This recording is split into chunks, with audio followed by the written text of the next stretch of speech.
भगवते वासुदेवाय।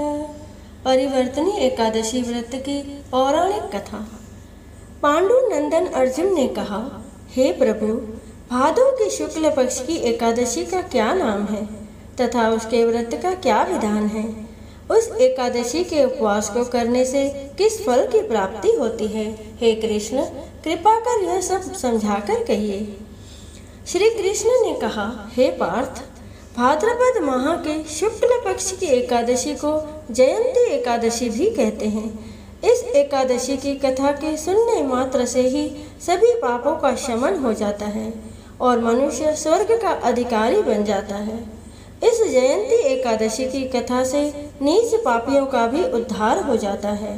यदि कोई धर्मपरायण मनुष्य एकादशी के दिन मेरा पूजन करता है तो मैं उसको संसार की पूजा का फल देता हूँ। जो मनुष्य मेरी पूजा करता है उसे मेरे लोक की प्राप्ति होती है, इसमें तनिक भी संदेह नहीं। जो मनुष्य इस एकादशी के दिन भगवान श्री वामन का पूजन करता है वह तीनों देवता अर्थात ब्रह्मा, विष्णु, महेश की पूजा करता है। हे पार्थ, जो मनुष्य इस एकादशी का उपवास करते हैं उन्हें इस संसार में कुछ भी करना शेष नहीं रहता। इस एकादशी के दिन भगवान विष्णु करवट बदलते हैं, इसीलिए इसे परिवर्तनी एकादशी भी कहते हैं। यह सुन विस्मित होकर अर्जुन ने कहा, हे जनार्दन, आपके वचनों को सुनकर मैं भ्रम में पड़ गया हूँ कि आप किस प्रकार सोते तथा करवट बदलते हैं। आपने बलि को क्यों बांधा और वामन रूप धारण करके क्या लीलाएं की?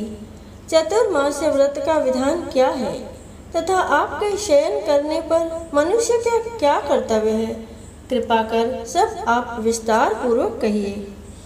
भगवान श्री कृष्ण ने कहा, हे कुंती पुत्र अर्जुन, अब तुम समस्त पापों का शमन करने वाली इस कथा को ध्यान पूर्वक श्रवण करो।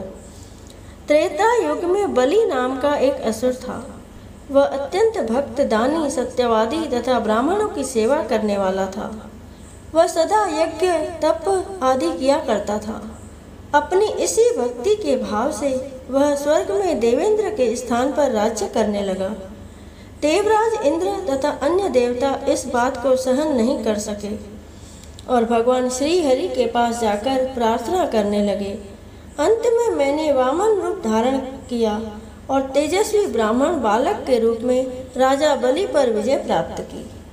यह सुनकर अर्जुन ने कहा, हे लीलापति, आपने वामन रूप धारण करके उस बलि को किस प्रकार जीता? कृपा कर यह सब विस्तार पूर्वक बताइए। भगवान श्री कृष्ण ने कहा, मैंने वामन रूप धारण करके राजा बलि से याचना की, हे राजन, तुम मुझे 3 पग भूमि दान दे दो, इससे तुम्हें 3 लोक के दान का फल प्राप्त होगा। राजा बलि ने इस छोटी सी याचना को स्वीकार कर लिया और भूमि देने को तैयार हो गया। जब उसने मुझे वचन दे दिया तब मैंने अपना आकार बढ़ाया और भूलोक में पैर, भुवन लोक में जंघा, स्वर्ग लोक में कमर, महलोक में पेट, जनलोक में हृदय, तपलोक में कंठ और सत्यलोक में मुख रखकर अपने शीर्ष को ऊंचा उठा लिया। उस समय सूर्य, नक्षत्र, इंद्र तथा अन्य देवता मेरी स्तुति करने लगे। तब मैंने राजा बलि से पूछा कि हे राजन, अब मैं तीसरा पग कहाँ रखूं? इतना सुनकर राजा बलि ने अपना शीर्ष नीचे कर दिया। तब मैंने अपना तीसरा पग उसके शीर्ष पर रख दिया और इस प्रकार देवताओं के हित के लिए मैंने अपने उस असुर भक्त को पाताल लोक में पहुंचा दिया। तब वह मुझसे विनती करने लगा। मैंने उससे कहा कि हे बलि, मैं सदैव तुम्हारे साथ रहूँगा। भादो के शुक्ल पक्ष की परिवर्तनी नामक एकादशी के दिन मेरी एक प्रतिमा राजा बलि के पास रहती है और एक क्षीर सागर में शेष नाग पर शयन करती रहती है। इस एकादशी को विष्णु भगवान सोते हुए करवट बदलते हैं।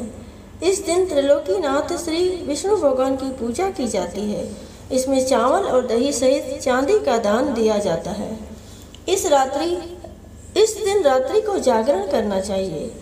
इस प्रकार उपवास करने से मनुष्य सभी पापों से मुक्त होकर स्वर्ग लोक को जाता है। जो मनुष्य पापों को नष्ट करने वाली इस एकादशी व्रत की कथा सुनते हैं उन्हें अश्वमेध यज्ञ के फल की प्राप्ति होती है।